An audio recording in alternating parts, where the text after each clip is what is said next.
যে গ্রামে 50টা মুসলিম বাড়ি আছে সেই গ্রামে একটা মসজিদ তৈরি হয়ে যায়। যে গ্রামে 100টা হিন্দু বাড়ি আছে সে গ্রামে একটা মন্দির তৈরি হয় না। এটা আমাদের কাছে বড় দুর্ভাগ্যের। মন্দির হবে, গ্রামে মন্দির থাকবে, ছোট্ট করে হবে, যদি হয় সুজন তেঁতুল পাতায় নজন, ছোট্ট মন্দির হবে। মানুষ পয়সা দিয়ে অনেক বড় একটা বাড়ি তৈরি করতে পারে, কিন্তু পয়সা দিয়ে কোনোদিন শান্তি কিনতে পারবে না। পয়সা দিয়ে বাজার থেকে অনেক দামি একটা বই কিনে নেওয়া যায়, কিন্তু পয়সা দিয়ে কোনোদিন বিদ্যা কিনতে পাওয়া যায় না। পয়সা দিয়ে বাজার থেকে অনেক দামি দামি খাট পালঙ্ক কিনে নেওয়া যায়, কিন্তু পয়সা দিয়ে কোনোদিনও ঘুম কিনতে পাওয়া যায় না। আর পয়সা দিয়ে ভালো ভালো জামা কাপড় কিনে পরে ভালো মানুষ সাজার অভিনয় করা যায়, মনুষ্যত্ব কোনোদিন কিনতে পাওয়া যায় না, ওটা অর্জন করে নিতে হয়। যেই জন্য চণ্ডীদাস ঠাকুর লিখতে গিয়ে লিখেছেন, সবার উপরে মানুষ সত্য, তাহার উপরে নাই, শোনরে মানুষ ভাই। কেন কথাটা বললাম জানেন? একটা বানরের পেট থেকে যে বাচ্চাটা জন্ম নিয়েছে, ওটা জন্মানোর পরে বানর হয়েই জন্মায়, ওকে আলাদা করে বানর হতে হয় না। একটা বেড়ালের পেট থেকে যে বাচ্চাটা জন্ম নিয়েছে, ও জন্মানোর পরে বেড়াল হয়েই জন্মায়। কিন্তু মানুষের পেট থেকে যে বাচ্চাটা জন্ম নিয়েছে, ও মানুষ হয়ে জন্মায় বটে, কিন্তু মনুষ্যত্ব অর্জন করে তারপরে মানুষ হতে হয়। সবার আগে উৎসবের উদ্দেশ্যটা আপনাদের বুঝতে হবে। যে উপলক্ষে কেন্দ্র করে আপনারা কীর্তন শোনার জন্য জড়ো হয়েছেন, আজকে যদিও প্রাকৃতিক দুর্যোগ খুব, যদি কালকের মতো আবহাওয়াটা ভালো হতো তাহলে আজকে প্রচুর শ্রোতা ভক্তের সংখ্যা হতো। বাইরের থেকে তো কেউ আসতে পারেনি, যে বৃষ্টি হচ্ছে, মানুষ বেরোতেই পারেনি বাড়ির থেকে।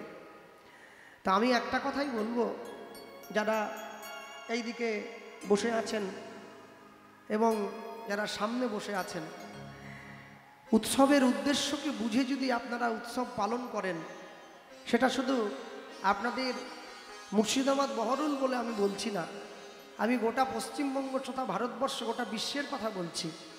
উৎসবের উদ্দেশ্য বুঝে যদি আমরা উৎসব পালন করি, তাহলে কিন্তু উৎসবের মর্মার্থ আমাদের হৃদয়ঙ্গম হবে, নাহলে কিন্তু হবে না। যদি বলেন কেন, দেখুন এখানে কি লিখেছেন, শ্রী শ্রী জগন্নাথ দেবের রথযাত্রা উৎসব উদযাপন।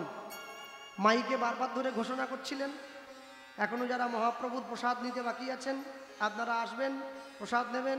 আমাদের প্রসাদ দেওয়া চলছে, বারবার ধরে মাইকে ঘোষণা হচ্ছে।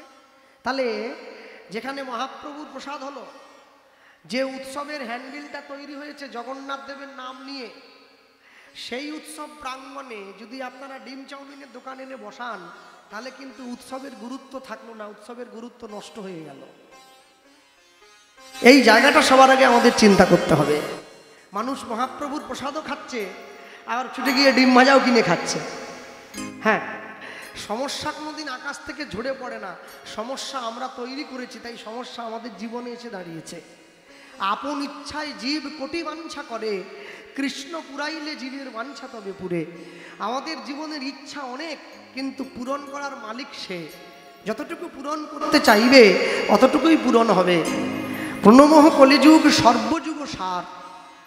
এক এক করে 3টে যুগ পার হয়ে গেছে, সত্য ত্রেতা দাপর, আমরা কলিকালে বাস করছি। তাহলে প্রণমহ কলিযুগ সর্বযুগ সার, 3টে যুগ যে চলে গেছে, এটা 4র্থ যুগ। কলিযুগের একটাও ভালো গুণ নেই। কলিযুগের মানুষ অনাচারী, ব্যভিচারী, কুলাচারী, ভ্রষ্টাচারী, পাপাচারী, দুর্নীতিগ্রস্ত। তাহলে এতগুলো খারাপ গুণ থাকা সত্ত্বেও কলিযুগকে প্রণাম করা হচ্ছে। প্রণমহ কলিযুগ, কেন প্রণাম করলাম? তার পরের লাইনে বৈষ্ণব মহাজন লিখছেন, হরিনাম সংকীর্তন যাহাতে প্রচার। কলিযুগের মানুষের সব থেকে বড় সৌভাগ্য হচ্ছে এইটা, কলিযুগের মাটিতে হরিনাম সংকীর্তন প্রচার হয়েছে। এইটা কলিযুগের জীবের সব থেকে বড় সৌভাগ্য। যে কলিকালের মানুষ ভগবানের নাম, ভগবানের প্রেম আস্বাদন করার সুযোগ পেয়েছে, তাদের থেকে বড় সৌভাগ্যবান আর কেউ হবে বলে আমার তো মনে হয় না। মানুষ তো চুরি করে, চুরি করে মন্দিরে গিয়ে প্রসাদ কিনে খায়, জানে চুরির টাকায় প্রসাদ খাচ্ছি, কালো টাকা সাদা হয়ে গেল। ইস, যার টাকা নেই সে ভগবানকে ডাকছে, বলে আমার টাকা দাও খেয়ে বাঁচি। আর যার টাকা আছে সে তো টাকা বাথরুমে রেখে দিয়ে জেলে গিয়ে বসে আছে, সে ভগবানকে ডাকছে আমাকে জেল থেকে ছাড়ি দাও। ভগবান বলে আমি কোন দিকে যাব, তোকে দেইনি তুই চিৎকার করছিস, ওকে দিয়েছি ও চিৎকার করছে, মাঝখানে গরিব কীর্তনের দল পড়ে গেছে। আমরা ভগবানকে বলি আমাদেরকে একটু টানে রাখবে, কেন কম দিলে না খেয়ে মরতে হবে, বেশি দিলে আবার জেলে চলে যেতে হবে। টানে রাখলে তোমার দিকে একটু টান থাকবে, বেশি দিও না, একটু কম দাও।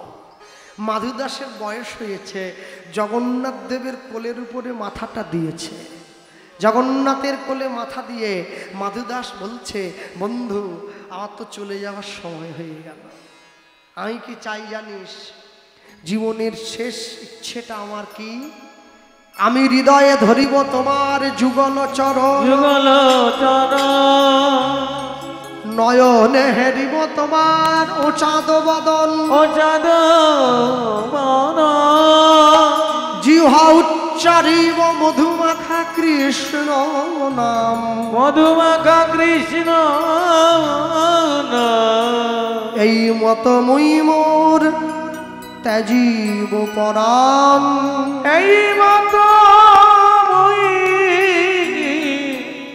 ত্যাজিব পরাণ। মাধু দাস জগন্নাথের কোলে মাথাটা দিয়েছে, মাথাটা দিয়ে জগন্নাথের দিকে তাকিয়ে বলছে বন্ধু আজ আমি পৃথিবীর থেকে চলে যাচ্ছি, যদি কোনোদিন মনুষ্যরূপে পৃথিবীতে জন্মায় আমি যেন তোকেই আমার বন্ধু রূপে পাই, আর আমার কারোর দরকার হয় না। যাওয়ার বেলায় একটি কথা শুধুই বলে যাই, জনম জনম এই হরিনাম আমি যেন গাই। যাওয়ার বেলা একটি কথা শুধুই বলে যায়, জনম জনম এই ঘটনা আমি যেন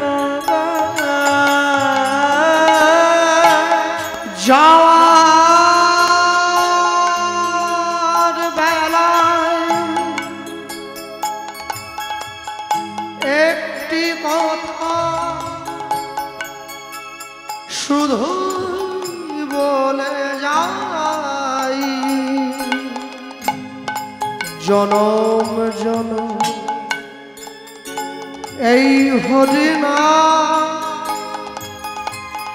আমি যেন গাই। ওই না যাওয়ার বেলা একটি কথা শুধুই বলে যায়, জনম জনম এই ঘটনা আমি যেন গাই।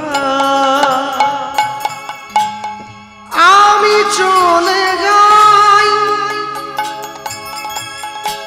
শুধুই বলে যাই, আমি চলে যাই শুধুই বলে যাই, আমি চলে যাই শুধুই বলে যাই, আমি চলে যাই শুধুই বলে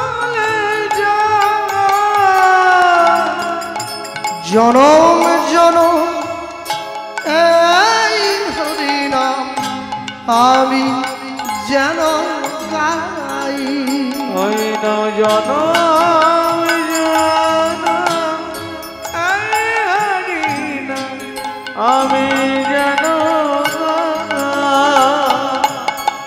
যাওয়ার বেলা একটি কথা শুধুই বলে যাই, জনম জনম এই হরিনাম আমি যেন গাই। যাওয়ার বেলা একটি কথা শুধুই বলে যায়, জনম জনম এই হরিনাম আমি যেন গাই। যেদিন আমি থাকব না গো, যাব গো বহু দূরে, যেদিন আমি থাকব না গো, যাব গো বহু দূরে।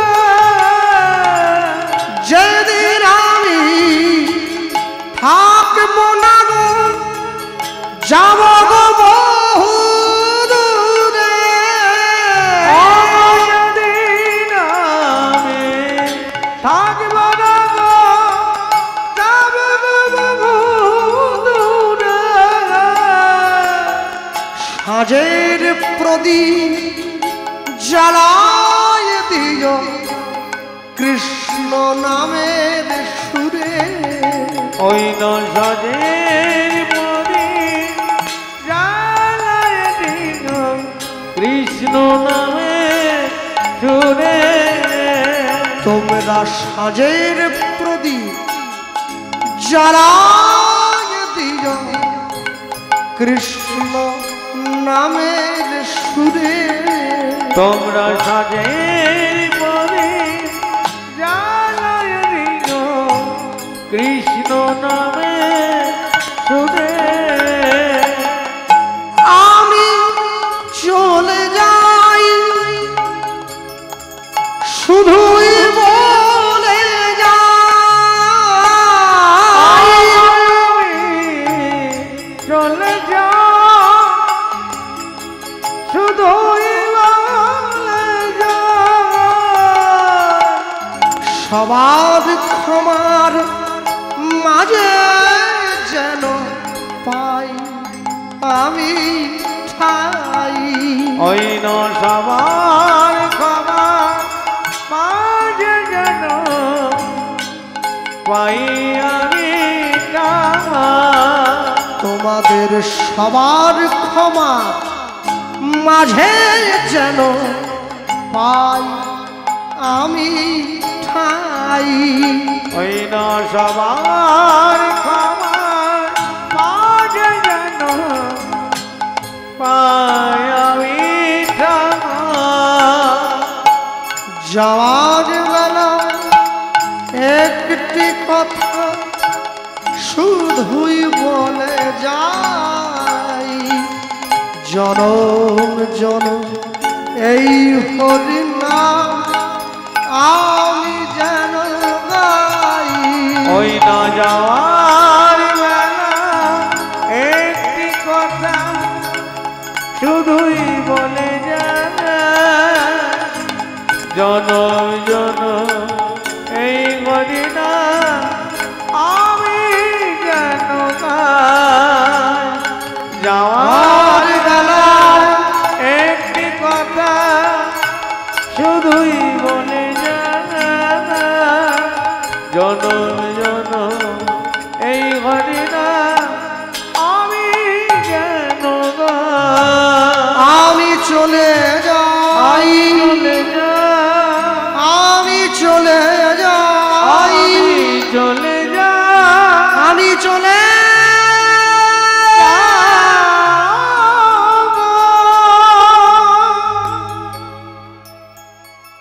জগন্নাথের কোলে মাথা দিয়ে মাধব দাস জীবনের শেষ নিঃশ্বাসটা পরিত্যাগ করল। এহেন পরম ভক্তের মৃত্যুতে জগন্নাথ দেবের নয়নে জল নেমে এলো। মাধব দাসের দেহটা বুকের মধ্যে জড়িয়ে ধরেছে। বন্ধু, এতদিন পরে বুঝলাম ভগবান হওয়া আমার সার্থক হয়েছে। তোর মতো মানুষকে আমি বন্ধু হিসাবে পেয়েছি, এর থেকে আমার জীবনের বড় আনন্দের আর কি বা হতে পারে। বুকের মধ্যে জড়িয়ে ধরেছে, নিজে হাতে সমাধি তৈরি করলো। মুসলমানদের সমাধি হয় না, মুসলমানদের কবর হয়। হিন্দুদের কবর হয় না, হিন্দুদের সমাধি হয়। কবর দেয়া হয় শুইয়ে, সমাধি দেয়া হয় বসিয়ে। সমাধি বসিয়ে দেয়া হয় দাদর সঙ্গে তিলক করে, গলায় নামের মালা দিয়ে, হাতে প্রদীপ দিয়ে, ফুল দিয়ে, আসন পেতে বসিয়ে হরিনাম সংকীর্তন গিয়ে সমাধি দেয়া হয়। আর কবর দেয়া হয় শুইয়ে। ভক্তমণ্ডলী ভক্তিমতী মায়েরা ওই যে দিয়েছে, আগেকার দিনে জল সমাধি দেয়া হতো, যাকে সলিল সমাধি বলা হতো। নদীর মাঝখানে নিয়ে গিয়ে বড় বড় পাথরের টুকরো অঙ্গের সঙ্গে বেঁধে বা বালির বস্তা বেঁধে দেহটাকে নদীর জলে ফেলে দেওয়া হতো। আরেকটাকে ভূ সমাধি বলা হয়, যাকে মাটির মধ্যে বসিয়ে সমাধি দেওয়া হয়। আর বহু রকমের সমাধি আছে, কুম্ভক সমাধি আছে, রেচক সমাধি রয়েছেন। মহাজনগণ নিজ ইচ্ছায় দেহ প্রয়াণ করলে তাকে কুম্ভক সমাধি বলে। নিজের ইচ্ছায় দেহ ত্যাগ করছেন। পিতামহ ভীষ্ম যেটা করেছিলেন কুরুক্ষেত্রের যুদ্ধে। আর মুসলমান ভাইদের সমাধি হয় না, মুসলমান ভাইদের হয় কবর। কবর শুইয়ে দেওয়া হয়, বসিয়ে নয়, শুইয়ে। জগন্নাথ দেব গ্রামের মানুষের কাছে গিয়ে ভিক্ষা করলেন রাখাল বালকের বেশ ধরে। আমার বন্ধুর দেহ প্রাপ্তি হয়েছে, তোমরা আমায় ভিক্ষা দাও, আমি বন্ধুর শ্রাদ্ধাদি ক্রিয়া করব। নিয়ে গিয়ে শ্রাদ্ধ তর্পণ করলেন। আর এই শ্রাদ্ধ তর্পণ করে বন্ধুর দেহটা সমাধি দিয়ে জগন্নাথ দেব পুরীর সমুদ্রের ধারে গিয়ে পিণ্ড দান করলেন। বন্ধুর আত্মার সদ্গতি কামনা করলেন। ভক্তমণ্ডলী ভক্তিমতী মায়েরা, আমরা বলতে গিয়ে বলবো লীলা মাধুর্যের অন্তিম পর্যায়ে গিয়ে আমরা উপস্থিত হয়েছি। এত সুন্দর হরিনাম সংকীর্তন আয়োজন যারা করেছেন, যারা এতক্ষণ বসে শুনলেন, বাড়িতে গিয়ে নিজেদের মধ্যে একটু আলোচনা করবেন যা শুনে যাচ্ছেন। কেন জানেন? আলোচনায় জ্ঞান বাড়ে, সমালোচনায় বুদ্ধি নষ্ট হয়ে যায়। পরনিন্দা পরচর্চা না করিবে কখন, মনোযোগ দিয়া করিবে সবাই আত্মসমালোচন। নিজে আলোচনা করিবে, তাতে জ্ঞান বৃদ্ধি হয়। সমালোচনা করিলে জীবন ছারখার হয়ে যায়। পাপে দুঃখ আনে, পুণ্যে আনে সুখ। পিতার পুণ্যে পুত্রের এবে বাড়ে হয় সুখ। মনুষ্য জীবন অতীব সুন্দর লাভ করেছ ভাই, নাম সাধনের বদন পেয়েছ, চিন্তা তোমার নাই। দিনের শেষে ঘরের কোণায় বসে নাম জপ অবিরাম, জপিতে জপিতে নাম স্মরণে পাইবে মোক্ষ ধাম। মোক্ষ পাইলে আনন্দ বাড়িবে, বাড়িবে স্রোতেরও সার।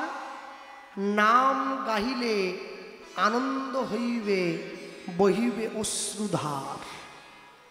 কৃষ্ণ দাসে কয় এ জীবন তো নয় ক্ষণিকের অভিনয়, দিন ফুরাইলে বুঝিবে সেদিন সব পথের পরিচয়। সকলে ভালো থাকবেন, সুখে থাকবেন, কৃষ্ণ প্রেমামৃত সরোবরে অবগাহন করে মধুর মহানন্দে জীবন অতিবাহিত করবেন। মন্দিরের উপরে মাইক মেশিন লাগানো থাকবে। আমার ইসলাম ধর্মের ভাইয়েরা ভোর 4টে থেকে মাইকে, ভোর 5টায় নামাজ পড়ে আমাদের হিন্দু পাড়ার মন্দিরে, ভোর 4টে থেকে মাইকে হরিনাম সংকীর্তন বাজবে। যে হরিনাম শুনে গ্রামের মানুষের ঘুম ভাঙবে। এখনো সময় আছে, একসঙ্গে বলবে হাসি মাখা বদনে ছলো ছলো নয়নে, হাসি মাখা বদনে ছলো ছলো নয়নে, আনন্দ কাননে মন ভ্রময়নি মা। হরি বলো মনি রে আমার, হরি বল হরি হৃদয় গৌর হরি বল, হরি বল মনরে আমার, হাসি মাখা বদনে চলো চলো নয়নে, প্রেম সে বলো তালি দিয়ে, বদনে চলো চলো নয়নে, আনন্দ কাননে মোর, আনন্দ কাননে মোর রঘুয় বিনা। হরি বল মন রে আমার, হরি বল হৃদয় গৌর হরি হরি বল, হরি বল মনরে আমার। এই গতি নাই এই হরি নাম ছাড়া, কণ্ঠ ভরিয়া গাও হয়ে আত্মহারা। গতি নাই হরি নাম ছাড়া, কণ্ঠ ভরিয়া গাও হয়ে আত্মহারা। গতি নাই হরি নাম ছাড়া, কণ্ঠ ভরিয়া গাও হয়ে আত্মহারা। গতি নাই হরি নাম ছাড়া, কণ্ঠ ভরিয়া গাও হয়ে আত্মহারা।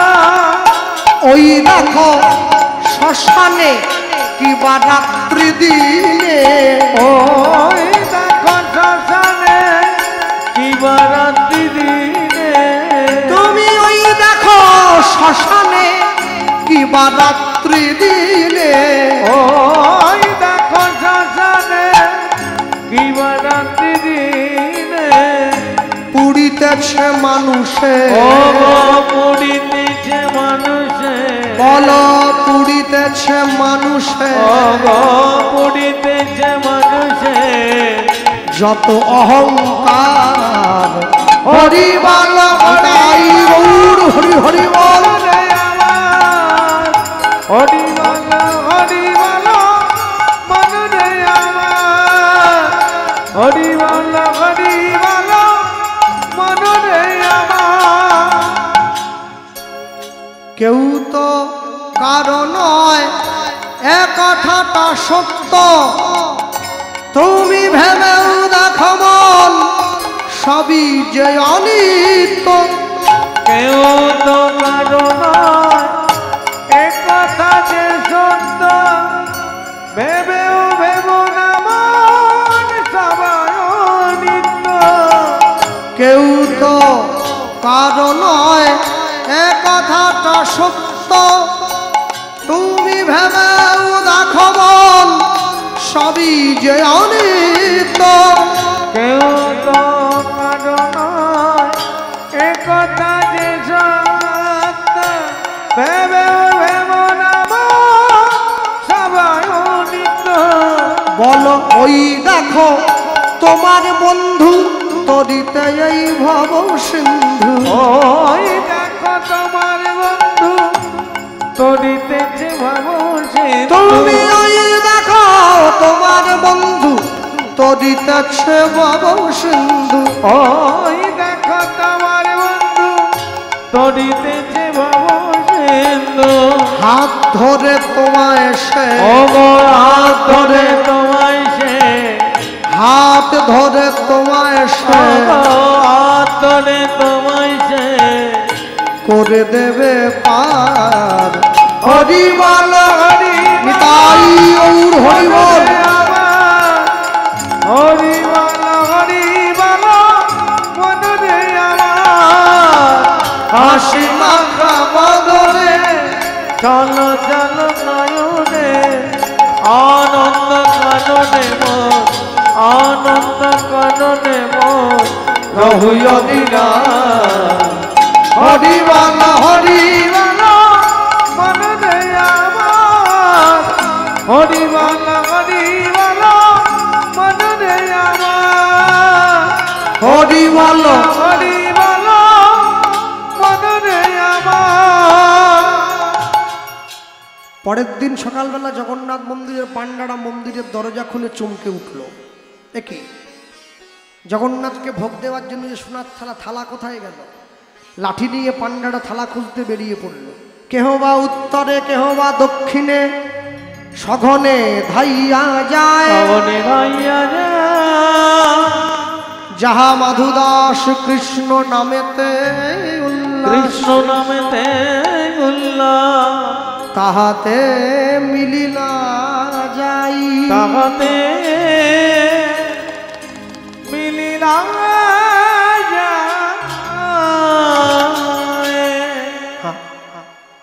সবাই মিলে মাধুদাসকে থালা চুরির অপরাধে চোর বদনাম দিয়ে খুব প্রহার করল।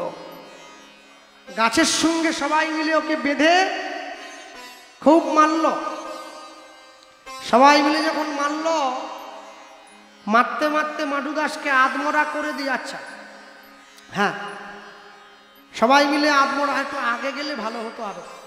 মারতে মারতে আধমরা করে ফেলে দিয়ে পাণ্ডারা সোনার থালা নিয়ে মন্দিরে ফিরে চলে গেল। অনেকক্ষণ পরে যখন মাধুদাসের জ্ঞান ফিরল, তাকিয়ে দেখলো চোখের সামনে নিজের দেহটা রক্তে ভেসে গিয়েছে।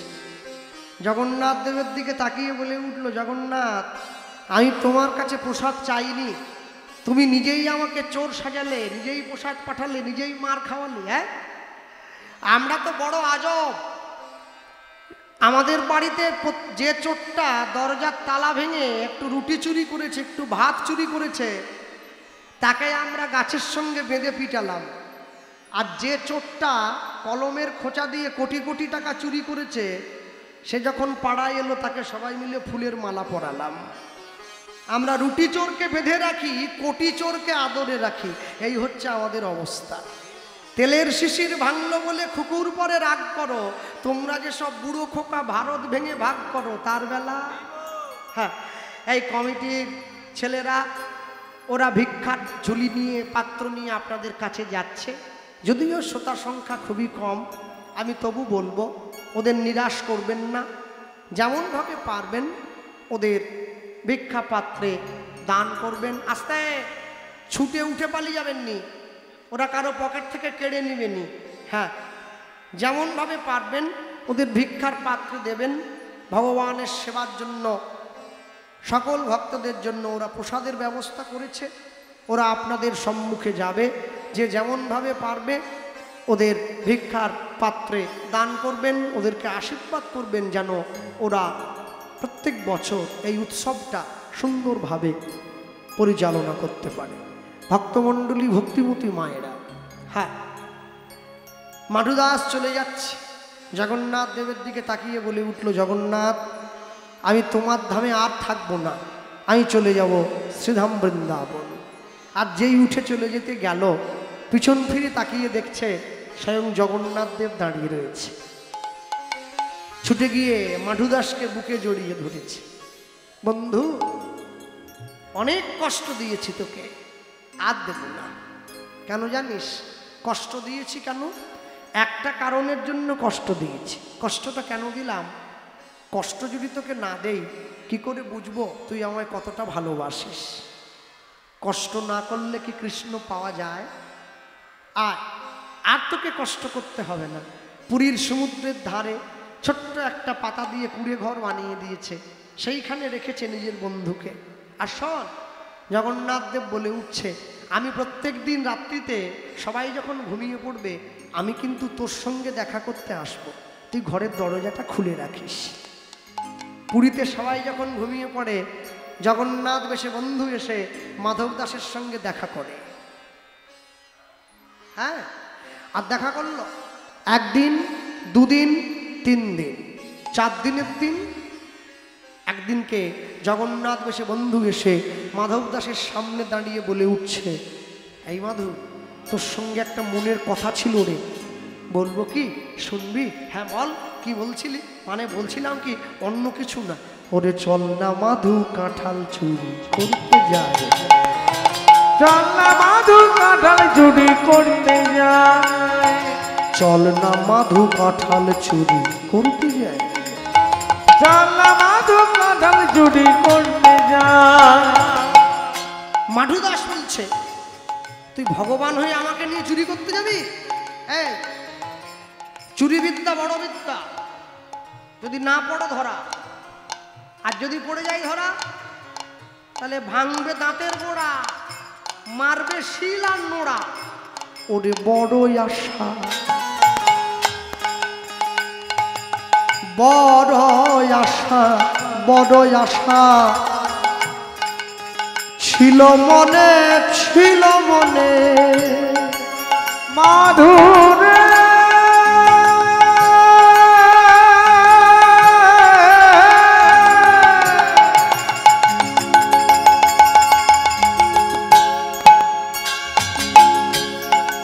বন্ধুরে,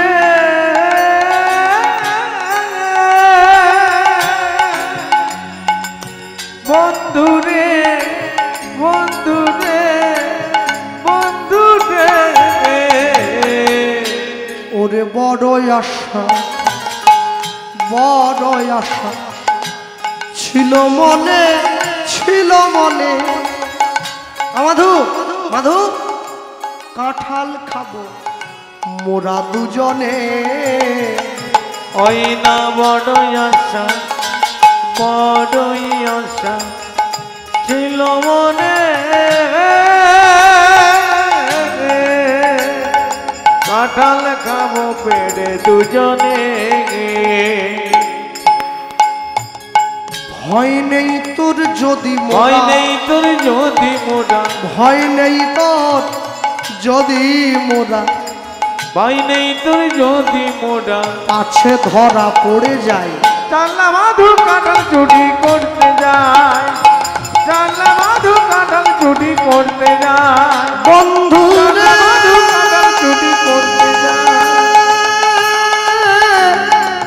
বন্ধু রে, বন্ধু রে, বন্ধু রে, বন্ধু রে। দুই বন্ধুতে মিলিয়ে কণ্ঠ ধরাধরি করে ঝাঁপ দিয়ে পড়ল কাঁঠাল বাগানে। মাধু, ওই দেখ গাছের ওপরে ঝুলছে পাকা পাকা কাঁঠাল। মায়েরা জানে কি খাজা কাঁঠাল নাকি বলে, মায়েদের খুব হাসি একবারে। আসার সময় বেলডাঙ্গা বাজারে দেখছিলাম, ওরে কাঁঠাল, জানেন বাবা, ইচ্ছে হচ্ছিল গাড়ির থেকে নেমে একটা কিনে নেবো নাকি। আর মেদিনীপুরে পাওয়া যায় না এত ভালো কাঁঠাল। মুর্শিদাবাদের মাটিটা ভালো তো, সব সবজি ভালো হয়। তবে যা পারে হোক, বৃষ্টি হোক আর বন্যা হোক, যাওয়ার সময় রাস্তায় জমিতে নেমে আমি কটা শাক, পাট শাক টুকিয়ে নিয়ে যাব। তাতে জমির মালিক যদি আমায় ফাইনও করে আমি দেখবো নি। পাট শাকে আমার বড় লোভ, আমি ঠুকিয়ে নিয়ে যাব কটা।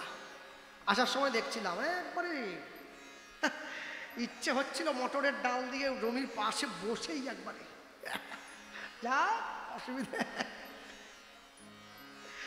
তো হ্যাঁ, জগন্নাথ দেব বলছে, ওই দেখ মাধু কত বড় বড় কাঁঠাল। অট অট অট, তুই অট তুই অট।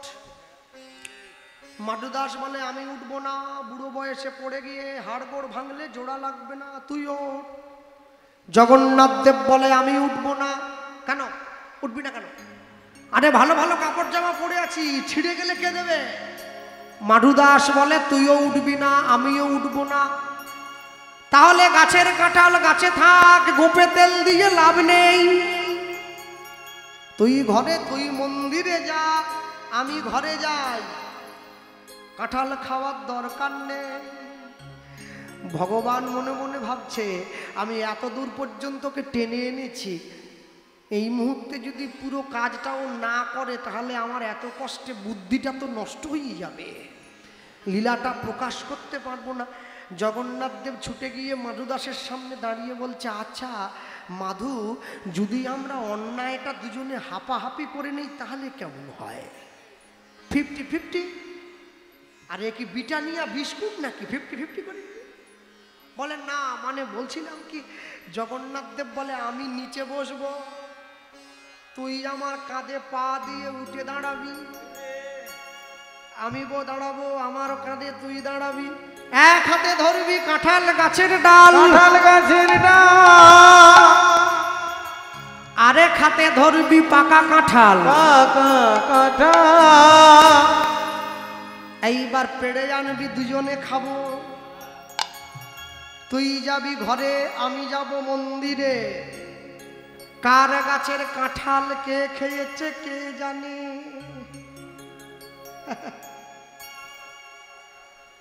মাধু দাস বলছে বুদ্ধিটা খারাপ নয় অবশ্য, তুই যেটা বলেছিস, মানুষ তো বড় চালাক বুঝলেন, এরা ভগবানকে পর্যন্ত অপরাধের ভাগিদার করতে 2 মিনিট ভাবে না। হ্যাঁ, ভগবানের নামে মুরগির দোকান খুলেছে, শ্রীকৃষ্ণ ব্রয়লার সেন্টার, কাটা 230, গোটা 110। তুমি আর নাম পেলেনি, ঠাকুরের নামে দোকান খুললে। বলে পাপ হলে আমার একা কেন হবে, ঠাকুরের কিছুটা হোক। হ্যাঁ, যাক না, নিয়ে গিয়ে দাঁড় করিয়েছে। জগন্নাথ দেব মাধু দাসকে কাঁধে নিয়ে দাঁড়ালো,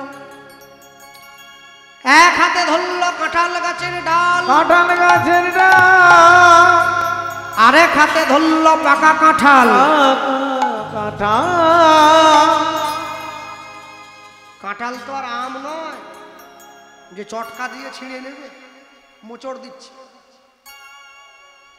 জগন্নাথ দেব দেখছে ও কাঁঠাল পাড়ায় ব্যস্ত আছে, আমার কাজ হয়ে গেছে, ওকে গাছের ডাল ধরিয়ে দিয়ে পায়ের তলা থেকে ঠাকুর সরে গিয়ে মন্দিরের ঠাকুর মন্দিরে বসে পড়ে, ও এবার ঝুলছে। বন্ধু,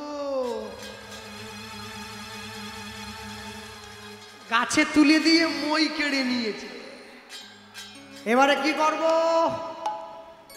মনে মনে চিন্তা করছে কাঁঠাল ছাড়বো না হাত ছাড়বো, যদি হাত ছেড়ে দিই আমি নিচে পড়ে যাব, কোমর ভেঙে যাবে, তারপরে ভাঙা হাড়ে আবার ওরা এসে ভাঙবে যারা বাগান পাহারা দিচ্ছে। আর যদি কাঁঠালটা ছেড়ে দিই তাহলে কাঁঠাল ছেড়ে দিলে কাঁঠালটা নিচে পড়বে, যারা বাগান পাহারা দিচ্ছিল ওরা এসে 2 চড় চাপ্পড় দেবে, ও খেয়ে নেওয়া যাবে, কেন মার খাওয়া তো অভ্যেস আছে। কি করলো জানো? কাঁঠালটা ছেড়ে দিয়ে, যেই কাঁঠালটা ছেড়েছে কাঁঠাল নিচে পড়া মাত্র চট বাগানে সবাই মিলে ছুটে এসে প্রদীপ জ্বালিয়ে দেখছে, ওরে এ তো সেই বাবাজি রে, সকালবেলা করেছিল হরি হরি, তারপরে করলো জগন্নাথের সোনার থালা চুরি, এখন আবার করেছে কাঁঠাল চুরি। নাম, তুই নামবি না আমরা উঠবো রে। আর যারা পুরী গিয়েছেন, পুরীর পান্ডাদের দেখেছেন তো, একটা মেরে দিলে একবারে হাড়গোড় সব গুঁড়ো করে দেবে। উঠে দাঁড়িয়ে ও যখন গাছের ডাল থেকে নেমে এসেছে, ওকে পিঠ মোড়া করে বেঁধে রানীমার কাছে নিয়ে গেছে। রানীমা, এই ছেলেটা জগন্নাথের কাঁঠাল চুরি করছিল, রানীমা ছেলেটার মাথায় হাত বুলিয়ে দিয়ে বলছে, শোনো বাবা, শোনো সোনা মানিক আমার, এই বয়স থেকে চুরি করতে নেই, ভগবান পাপ দেয়, বেশি কথা বলবেন না। চোরের মায়ের বড় গলা।